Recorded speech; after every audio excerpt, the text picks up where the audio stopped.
Hello aspirant. तो आज हम लोग पढ़ने वाले हैं मॉडर्न हिस्ट्री। कल हमने बहादुर शाह प्रथम के बारे में पढ़ा था और आज हम इससे आगे पढ़ने वाले हैं। तो हमने पढ़ा था कि बहादुर शाह की मृत्यु 712 AD में हो जाती है। उसके बाद उनके पुत्र आते हैं जहांदार शाह, अजीमुस्सान, रफ़ीउस्सान और जहां शाह। इनके बीच इनकी मृत्यु के पश्चात क्या होता है, उत्तराधिकारी का युद्ध शुरू हो जाता है, जिसमें इनकी मदद जुल्फ़िकार खां करते हैं। उत्तराधिकारी के इस युद्ध में जहांदार शाह ने जुल्फ़िकार खां की सहायता से सिंहासन प्राप्त किया था। इसके पश्चात इन्होंने जुल्फ़िकार खां को वज़ीर नियुक्त किया। अब ये जुल्फ़िकार खां कौन थे? जुल्फ़िकार खां अरशद खां के पुत्र थे और अरशद खां औरंगज़ेब के वज़ीर थे और जुल्फ़िकार खां जहांदार शाह के वज़ीर बने। हम डिटेल से जहांदार शाह के बारे में पढ़ते हैं। जहांदार शाह जो कि 1712 से 1713 ईस्वी तक रहे हैं। इनका शासनकाल बहुत छोटा रहा क्योंकि ये अपने शासनकाल को अच्छे से नहीं चला पाए। आइए देखते हैं ऐसा क्यों हुआ। इनका जन्म 10 मई 1661 को हुआ था और इनकी मृत्यु 1713 को हो जाती है। जहांदार शाह ने गद्दी पर बैठते ही आमेर के राजा जय सिंह को मालवा का गवर्नर नियुक्त किया और इन्हें सवई की राजा की उपाधि दी। सवई अर्थ होता है अधिक सक्षम व्यक्ति। इसके पश्चात इन्होंने राजा अजीत सिंह को गुजरात का गवर्नर नियुक्त किया और इन्हें महाराजा की उपाधि दी। ये अपनी महिला मित्र लाल कुंवर से अत्यधिक प्रभावित थे और इन्होंने लाल कुंवर को क्या किया, प्रशासन में हस्तक्षेप करने का अधिकार दे दिया। प्रशासनिक मामलों में हस्तक्षेप करने का अधिकार दे दिया। इससे जो दरबारी लोग थे वो बहुत ही असंतुष्ट हो गए और इनके खिलाफ फिर विद्रोह होने लगा। लाल कुंवर कौन थे? लाल कुंवर एक नृत्यांगना थी। ये आमेर में नृत्य करती थी, आमेर के राजा के यहाँ। जहांदार शाह जाते थे यहाँ से देखने और जहांदार शाह को लाल कुंवर पसंद आ गई तो इन्होंने आमेर के शासक से इन्हें अपने पास बुलवा लिया और इनको अपनी उपपत्नी पटरानी का दर्जा दिया।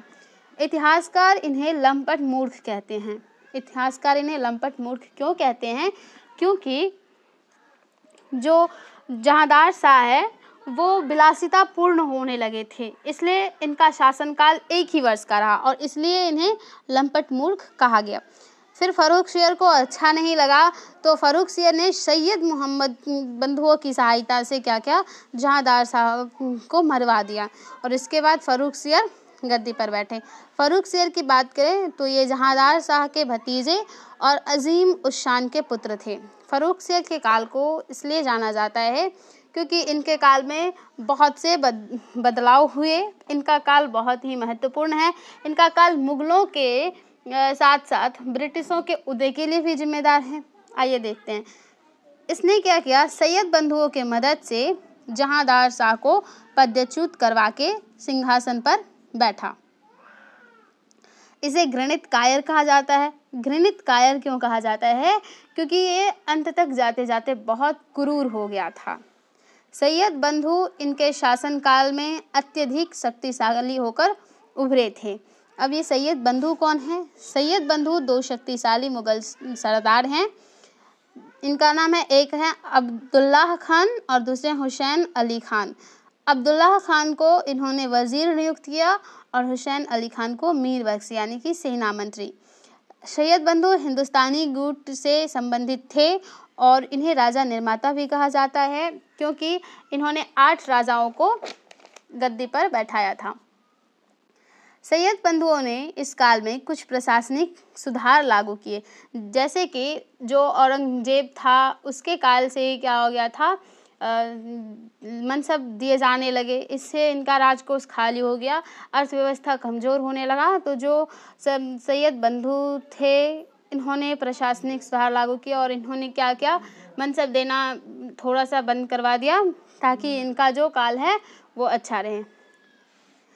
इस काल में मुगल दरबार में 4 अमीर वर्ग रहते थे। पहला ईरानी जुल्फ़िकार खां, तुरानी निज़ाम उल मुल्क, अफ़गानी शादत खां और हिंदुस्तानी से सैयद बंधु। सैयद बंधुओं ने 1719 में बालाजी विश्वनाथ, जो कि मराठा पेशवा थे, उनके साथ दिल्ली की संधि की थी। दिल्ली की संधि को मराठा का मैग्ना कार्टा भी कहा जाता है। इसे हम मराठा में डिटेल से पढ़ेंगे। इस संधि के अनुसार जो फर्रुख सियर ने चौथ एवं सरदेश मुखी के वैधानिक अधिकार मराठों को दे दिया। इन्होंने कहा कि जो चौथ एवं सरदेश मुखी हैं वो मुगल वसूल कर मराठों को देंगे। बदले में मराठों ने दरबारी संघर्ष में सैयद बंधुओं को सहयोग देने का वचन दिया। इन्हीं के काल में जो ईरानी नेता जुल्फिकार खां थे और सिख नेता बंदा बहादुर, इनकी हत्या करवा दी जाती है। 1717 में मुगल बादशाह फर्रुख सियर ने बंगाल में ब्रिटिशों को दस्तक के अधिकार दे दिए। बंगाल में जब फर्रुख सियर ने ब्रिटिशों को दस्तक के अधिकार दे दिए, दस्तक क्या है, तो दस्तक बंगाल और बिहार में मुफ्त व्यापार करने का एक परमिट था। इससे क्या हुआ, मुगलों की जो अर्थव्यवस्था है वो बहुत ज़्यादा ही कमज़ोर हो गई, क्योंकि मुफ्त व्यापार जब होने लगा तो इससे अर्थव्यवस्था कमज़ोर होने लगा। तो इनकी फिर सैयद बंधु जो थे उनको ये अच्छे नहीं लगे, तो इनकी हत्या जो है सैयद बंधु ने अजीत सिंह के साथ मिलकर 1719 में कर दी गई। इसके बाद हम आते हैं मोहम्मद शाह के बारे में पढ़ते हैं।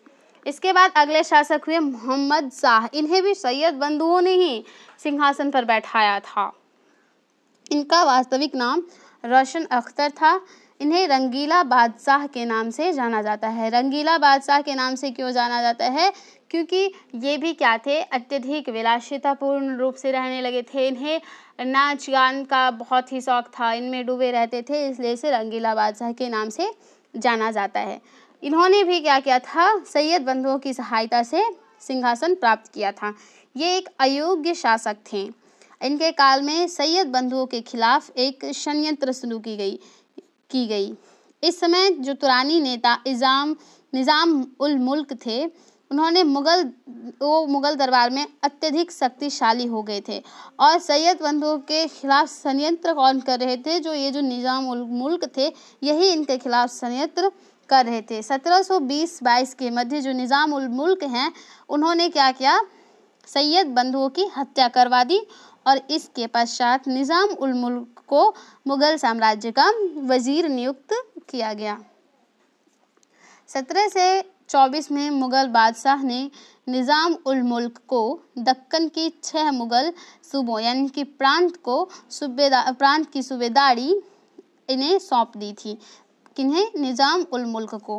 बात करें निज़ाम उल मुल्क की, तो फिर निज़ाम उल मुल्क ने क्या किया, स्वतंत्र हैदराबाद की स्थापना की और वहाँ पे राजवंश जो आसफ जाही राजवंश है, इसकी स्थापना की 1724 में।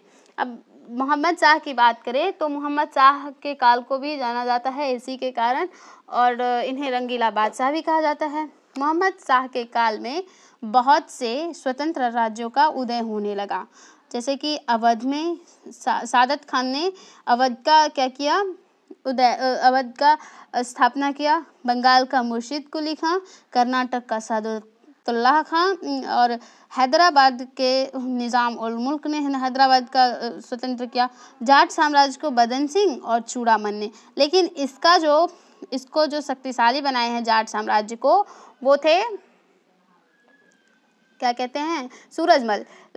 जाट साम्राज्य का स्थापना इन्होंने किया, लेकिन उनको चरम पर लेके सूरजमल गए थे। अब हम बात करें नादिर शाह के आक्रमण की, तो नादिर शाह ने मोहम्मद शाह के काल में ही क्या था, भारत पर आक्रमण किया था। जब मोहम्मद शाह क्या करने लगे थे, रंग रंगीले में रहने लगे थे, घूमने गए थे दिल्ली के शहर पे, उस समय 1739 में नादिर शाह ने क्या किया था, भारत पर आक्रमण किया था। नादिर शाह ईरान का शासक था।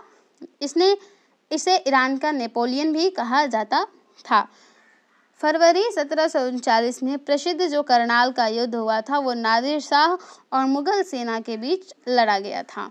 इस युद्ध में नादिर शाह ने मुगल सेना को पराजित किया और ये दिल्ली पहुंच गया। दिल्ली में यह 57 दिनों तक रहा, जिसके पश्चात इस युद्ध के दौरान ही इसने क्या किया, अपने साथ 70 करोड़ रुपए, कोहिनूर हीरा, जीज मोहम्मद शाही जो कि एक टैक्स था मुगल लगाते थे, और मयूर सिंहासन को लूटकर अपने साथ लेके चला गया वापस। फिर जब ये नादिर शाह का युद्ध हो रहा था तो इस आक्रमण के दौरान जो मुगल सेनापति थे वो निज़ाम उल मुल्क सादत खान ए दौरा थे। इस आक्रमण के बाद मुगल साम्राज्य बेहद कमज़ोर हो गया। मुगल साम्राज्य बेहद कमज़ोर क्यों हो गया?